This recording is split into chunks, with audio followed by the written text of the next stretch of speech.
মায়েদের কোনো তুলনা হয় না। মা, আজকে টিফিন দিতে হবে না। স্কুলে কি খাবি তুই? স্কুলে গিয়ে বান্ধবীর থেকে খেয়ে নেব। আচ্ছা। উফ, কি খিদে পেয়েছে। হ্যাঁ, ওর থেকে চাই। মালতী, বলছি তুই টিফিন এনেছিস রে? আমাকে দে না, আমি খাবো। আমার না খুব খিদে পেয়েছে। যা, আমি কেন দেবো তোকে টিফিন? আমি তোকে টিফিন দেবো না।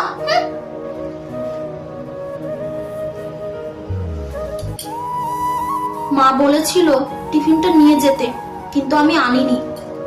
হ্যাঁ, আমার ব্যাগটা তো উঁচু উঁচু লাগছে কেন? দেখি তো। টিফিন? মা আমাকে টিফিন ভরে দিয়েছিল? না, মেয়েটা যতই বলুক, তাও আমি টিফিনটা ভরে দিই, যদি প্রয়োজনে আসে। হ্যাঁ,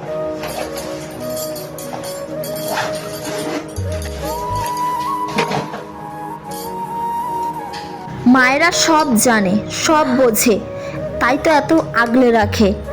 ধন্যবাদ সকল মায়েদের যারা তার সন্তানদের এইভাবেই আগলে রাখে। ভিডিওটি কেমন লাগলো কমেন্টে জানিও।